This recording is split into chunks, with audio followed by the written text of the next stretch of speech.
Hello friends, मैं Manju ma'am अपने YouTube channel Manju Agrawal Sanskrit classes में आप सभी विद्यार्थियों का स्वागत करती हूँ, अभिनंदन करती हूँ। दोस्तों, नमो नमः संस्कृतम। दोस्तों, कल की क्लास में हमने मेघदूत महाकवि कालिदास के मेघदूत खंड काव्य के बारे में कुछ महत्वपूर्ण बातों की चर्चा की थी। कुछ बातें हमारी रह गई थी, उनकी चर्चा आज की क्लास में करने वाले हैं।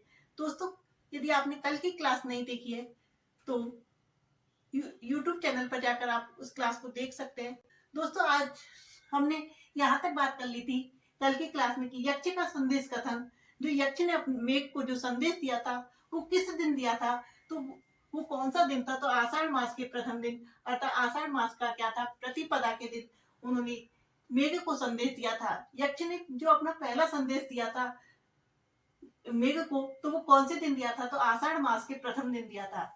और जो हमने ये बात कर ली थी कि मेघ किन किन तत्वों से बना हुआ था, अर्थात मेघ का जो सम्मिलित रूप था वो किससे बना हुआ था।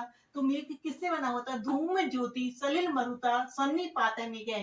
ये युक्ति उक्ति दी हुई है खंड काव्य के अंदर कि वो मेघ किस किस से बना हुआ था। तो वो धुएं से बना हुआ था, ज्योति ने बिजली से बना हुआ था, सलिल अंदर पानी से बना हुआ था, मरुता हवा से बना हुआ था। अर्थात इन सबका सम्मिलित रूप क्या था, मेघ था। और वो मेघ जो यक्ष था उसे किस प्रकार के दिखाई दिए थे, तो वो गजों के तुल्य अर्थात हाथियों के समान बड़े बड़े दिखाई दिए थे। और मेघ की पत्नी कौन थी, मेघ की पत्नी कौन थी, तो विद्युत थी। विद्युत को क्या बताया है, मेघ की पत्नी बताया है। और हमने में क्या बात कर ली थी, यक्ष कहाँ रह रहा था, तो यक्ष रामगिरी आश्रम में रह रहा था। और वो मेघ को किसके पास भेजने के लिए कह रहा था, तो मेघ को अपनी पत्नी अलका यक्षिणी के पास अलकापुरी जाने के लिए कह रहा था। तो अलकापुरी किस दिशा की ओर था, तो अलकापुरी उत्तर दिशा की ओर। यहाँ तक की चर्चा हमने कल की क्लास में कर ली थी। अब हम आज की ये चर्चा कर लेते हैं। दोस्तों, आज की कक्षा बहुत ही महत्वपूर्ण रहने वाली है, इसलिए कक्षा को लास्ट तक देखिएगा एवं अच्छी लगे तो प्लीज कमेंट करके बताइएगा एवं अपने दोस्तों के साथ शेयर भी कीजिएगा। दोस्तों, यदि हम बात करें मेघ के वंश की, दोस्तों किसकी बात करें, मेघ के वंश की बात करें कि मेघ किस वंश का बताया गया, जो मेघदूत खंड काव्य है उसमें मेघ को किस वंश का बताया है, तो इसमें मेघ को किस वंश का बताया है, तो पुष्कर और आवर्तक वंश का बताया है। पुष्कर और आवर्तक वंश का, किस वंश का बताया है, पुष्कर और आवर्तक वंश का बताया है।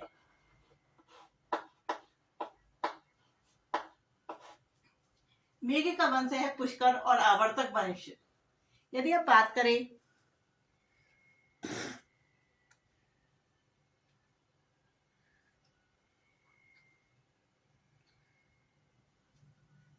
यदि हम बात करें कि मेघ सबसे पहले यात्रा जो प्रारंभ करता है तो वो किस दिशा की ओर मुख करके प्रारंभ करता है, तो सबसे पहले हमने बताया रामगिरी से अलकापुरी किस दिशा में पड़ रही थी, तो उत्तर दिशा की ओर पड़ रही थी। तो वो सबसे पहले जब यात्रा प्रारंभ करेगा तो किस दिशा की ओर मुख करके करेगा, उत्तर दिशा की ओर मुख करके। तो मेघ अपनी यात्रा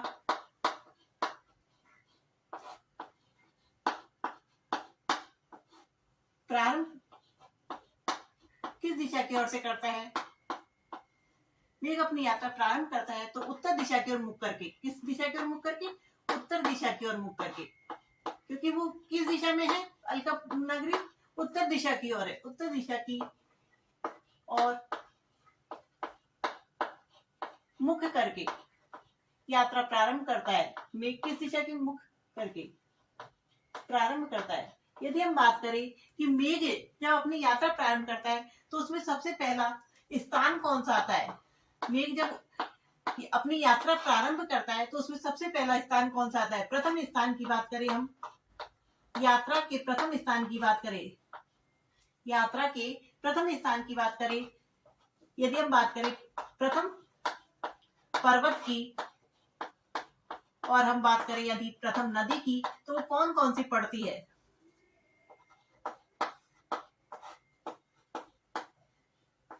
तो स्थान तो कौन सा पड़ता है हमारा, जब मेघ अपनी यात्रा प्रारंभ करता है तो उसमें प्रथम स्थान पड़ता है माल प्रदेश। कौन सा पड़ता है, माल प्रदेश। और माल प्रदेश को ही किस नाम से जानते हैं, मालवा के नाम से जानते थे। यदि पर्वत की बात करें तो आम्रकूट पर्वत, सबसे पहला पर्वत कौन सा पड़ेगा उसमें, जब वो यात्रा प्रारंभ करता है तो सबसे पहला पर्वत कौन सा पड़ा था मेघ को, तो आम्रकूट पर्वत। और आम्रकूट पर्वत को ही किस नाम से जानते हैं, तो इस आम्रकूट पर्वत को ही अमरकंटक के नाम से भी जानते थे, अमरकंटक पर्वत के नाम से।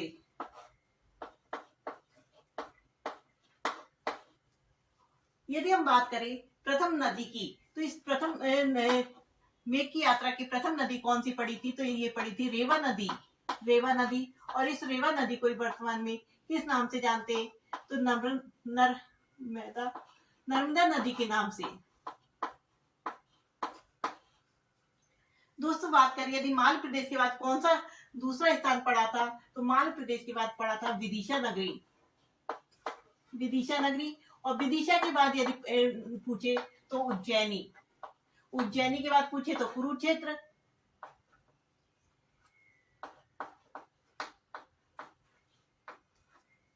उज्जैनी के बाद पूछे तो कुरुक्षेत्र, और कुरुक्षेत्र के बाद पूछे तो अपना नीतिमाना दर्रा। यदि प्रथम पर्वत की बात करें तो सबसे पहले आम्रकूट पर्वत, जिसे अमरकंटक पर्वत के नाम से भी, उसके बाद यदि हम बात करें तो निश्चय नामक पर्वत पड़ता है। कौन सा पर्वत, निश्चय नामक पर्वत। यदि प्रथम नदी की बात करें तो रेवा नदी प्रथम नदी थी, और उसके बाद बेत्रवती नदी थी। कौन सी नदी थी, बेत्रवती नदी, बेत्रवती नदी। यदि हम बात कर ले विदिशा की, तो ये विदिशा जो नगरी थी, विदिशा जो स्थान था वो किस नदी के तट पर स्थित था, तो ये विदिशा नामक स्थान बेत्रवती नदी के तट पर स्थित था। किसके, विदिशा नामक स्थान किसके नदी तट पर था, बेत्रवती नदी के तट पर स्थित था। दोस्तों जो आपको ये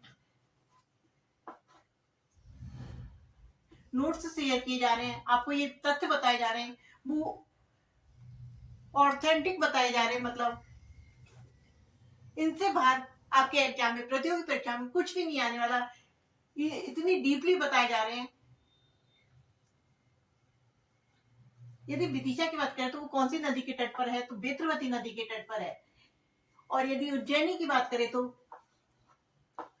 उज्जैनी की बात करें तो उसे कौन सी नदी के तट पर बताया था, तो उज्जैनी को क्षिप्रा नदी के तट पर बताया था, क्षिप्रा नदी के तट पर।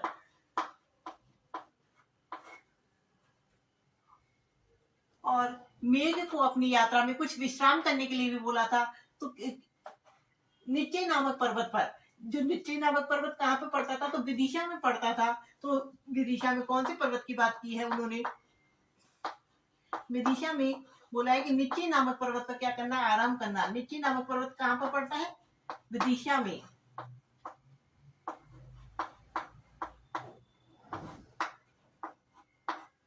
पर्वत पर क्या कर लेना, आराम कर लेना। इस प्रकार से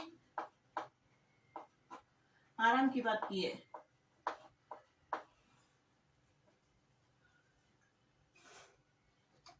दोस्तों अगर हम बात करें, अब एक दर्रा आता है, एक जो प्रथम स्थान की बात करें तो सबसे लास्ट में कौन सा दर्रा बताया है, तो एक दर्रे का नाम लिया है क्रौंच रुद्र दर्रा। कौन सा, क्रौंच रुद्र दर्रा, जिसे ही नीतिमाना दर्रा के नाम से भी जानते हैं, नीति माना दर्रा, और इसी को ही हंस द्वार के नाम से जानते हैं। ये सभी नाम काव्य में प्रयुक्त हुए हैं। हंस द्वार,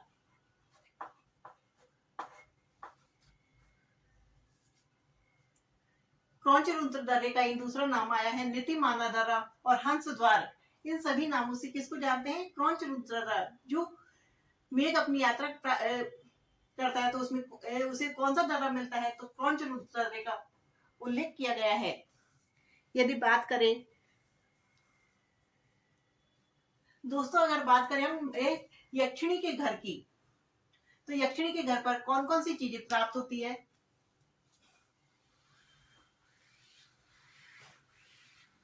अगली बातों को हम अगले पृष्ठ पर देखते हैं।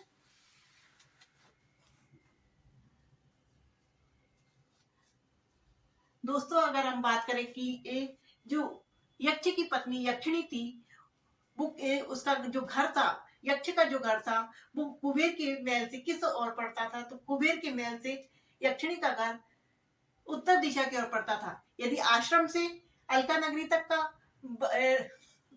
दिशा पूछे तो उत्तर दिशा, और कुबेर के महल से यक्षिणी के घर कब की दिशा पूछे तब भी वो क्या आएगी? उत्तर दिशा आएगी। तो यक्षिणी का घर किस दिशा में था? तो उत्तर दिशा की ओर था। तो लिख लेते हैं दोस्तों, देख लेते हैं हम यहाँ पर। यक्षिणी का कुबेर के महल से, कुबेर के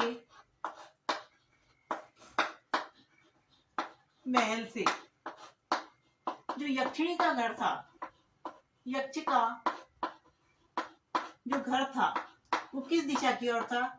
घर किस दिशा की ओर था? तो ये घर था उत्तर दिशा की ओर, उत्तर दिशा की ओर।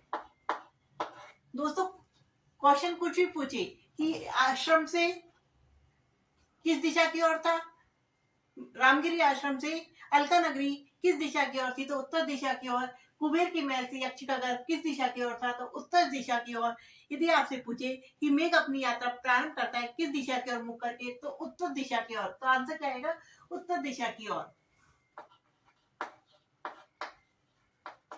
दोस्तों, अगर बात करें कि जो यक्ष का घर था उसके समीप जो किसका वृक्ष लगा हुआ था?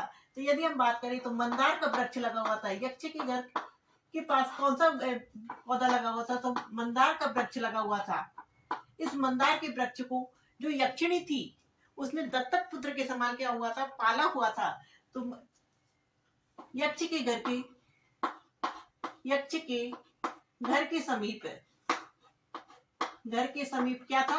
मंदार का वृक्ष था, जिसको यक्षिणी ने किसके समीप पाला हुआ था? समान पाला था। तो दत्तक पुत्र के समान पाला हुआ था। यक्षिणी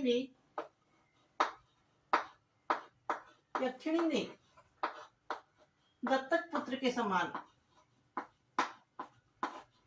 दत्तक पुत्र के समान क्या की थी? परवरिश की थी। दत्तक पुत्र के समान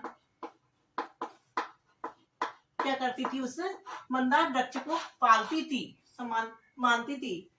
तो यदि आपसे पूछे यक्ष के घर के समीप किस का वृक्ष लगा हुआ था? तो यक्ष के घर के समीप मंदार का वृक्ष लगा हुआ था, जिसे यक्षिणी दत्तक पुत्र के समान पालती थी। किसके समान पालती थी? दत्तक पुत्र के समान पालती थी। यदि हम बात करें कि यक्ष के घर के जो द्वार है, यक्ष का घर के द्वार पर किस चीज का चित्र लगा हुआ था? तो यक्ष के घर के द्वार पर शंख और किसका चित्र लगा हुआ था? शंख और पद्म का चित्र लगा हुआ था।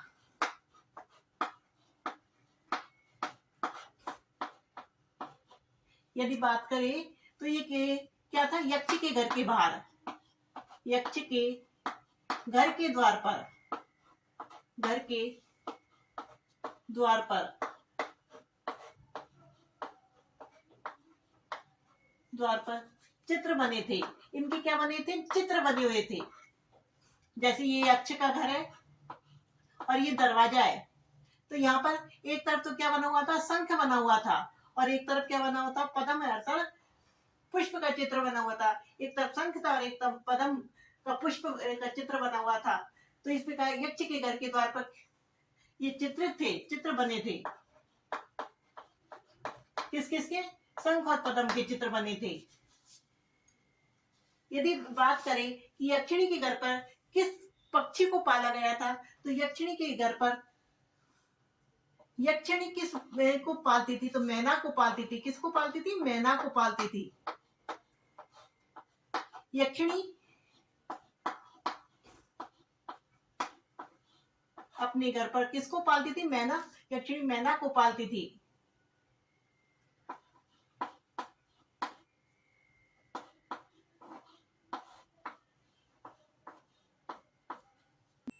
दोस्तों अगर हम बात करें कि यक्ष ने अपनी यक्षिणी को क्या बताया था, तो यक्ष ने अपनी यक्षिणी को ब्रह्मा की प्रथम कृति बताया था। क्या बताया था? ब्रह्मा की प्रथम कृति बताया था। यक्ष ने यक्षिणी को क्या बताया था? ब्रह्मा की प्रथम कृति। यक्ष ने जब अपनी मेघ से अपनी पत्नी के बारे में बता रहा था, तो उसने यक्ष ने क्या कहा था कि मेरी जो यक्षिणी है वो ब्रह्मा की प्रथम कृति के समान है, अर्थात जिस प्रकार कोई प्रथम कृति में अपना सब कुछ लगा देता है और उसको सुंदर बना देता है, उसी प्रकार मेरी यक्षिणी कैसी है? सबसे ज्यादा सुंदर है। यक्ष ने यक्षिणी को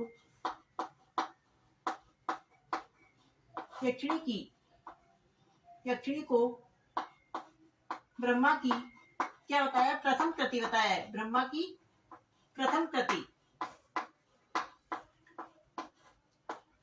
अर्थात प्रथम रचना बताया है।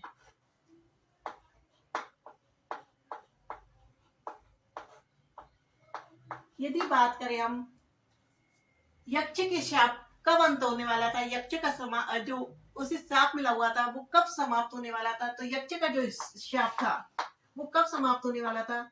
यक्ष का जो शाप था वो कब समाप्त होने वाला था? शाप का जो अंत था कब होने वाला था? तो ये होने वाला था, उसको 1 वर्ष का जो शाप मिला हुआ था उसमें 8 माह व्यतीत हो गए थे और शेष अवधि बची थी सिर्फ 4 मास की, जो उसको खत्म होने वाला था।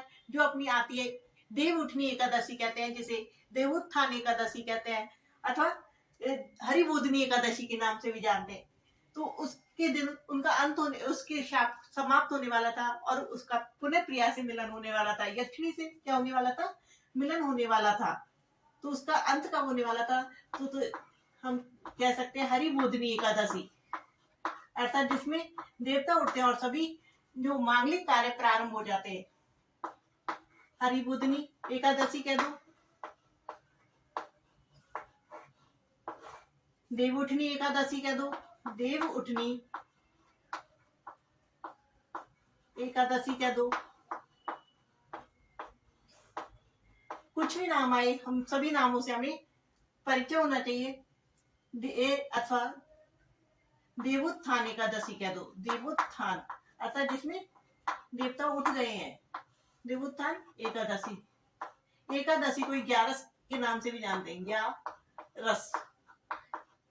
11 से बना 11।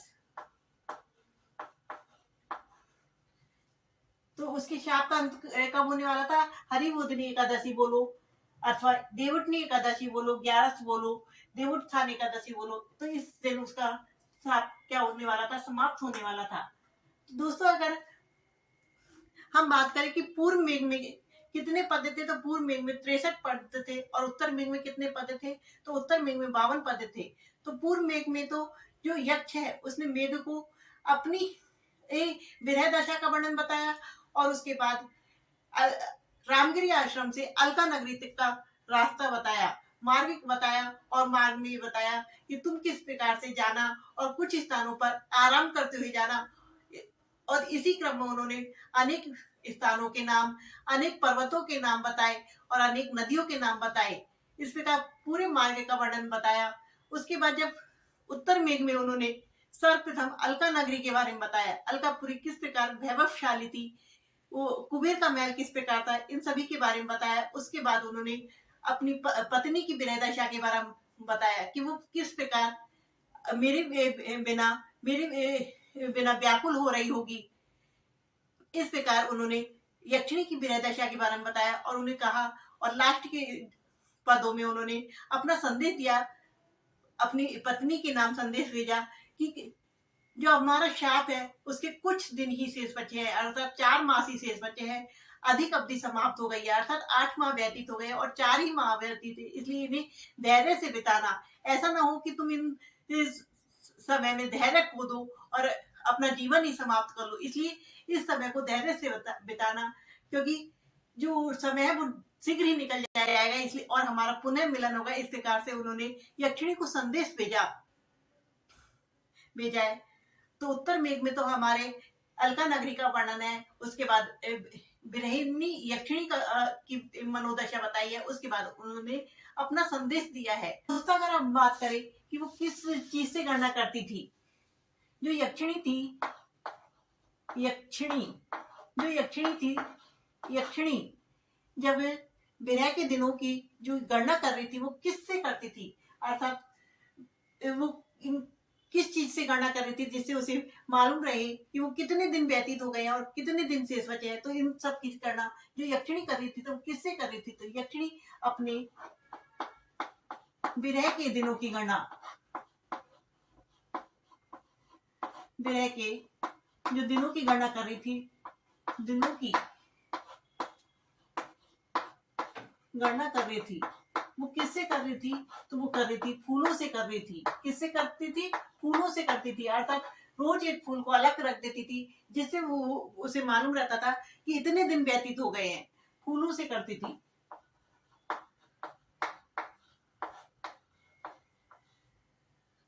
दोस्तों अगर हम बात करें कि जो ये मेघदूत खंड काव्य, जो मेघदूत खंड काव्य, मेघदूत खंड काव्य ये कालिदास की क्या है, खंड काव्य। मेघदूत जो खंड काव्य है ये खंड काव्य के रूप में कालिदास का क्या है, द्वितीय खंड काव्य माना जाता है। कालिदास का क्या है ये मेघदूत खंड का, कालिदास महाकवि कालिदास का ये क्या है, तो ये महाकवि कालिदास की द्वितीय खंड काव्य कहलाता है। क्या कहलाता है, द्वितीय खंड काव्य कहलाता है, द्वितीय खंड काव्य। लेकिन यदि हम बात करें गीति काव्य की, मेघदूत गीति काव्य की,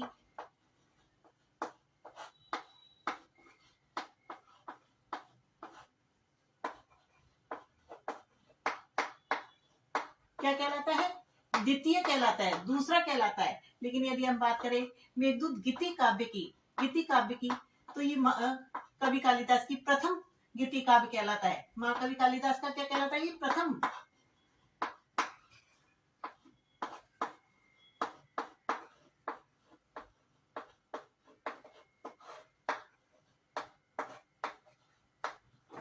प्रथम गीति काव्य कहलाता है।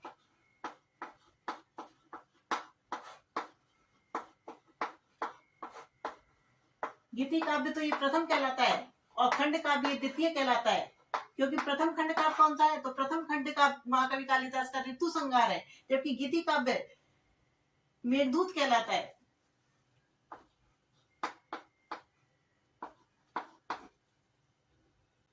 दोस्तों हमारे जो मेघदूत खंड काव्य है उससे संबंधित हमारी जो सभी जानकारी है उसे आज हमने पूरा करवा दिया है। दोस्तों अगर आपको ये हमारी वीडियो कैसी लगी प्लीज कमेंट करके बताइए एवं दोस्तों के साथ शेयर कीजिए, लाइक कीजिए। और यदि आपने हमारी इसका पहला वाला भाग नहीं देखा है तो चैनल पर जाकर उसे जरूर देखिएगा। और दोस्तों जो हमने दी है वो इतनी इनफ है कि आपकी सभी प्रतियोगी परीक्षा में इस जानकारी से बाहर कुछ भी नहीं आने वाला, इसलिए प्लीज चैनल पर बने रहिएगा। Thank you for watching.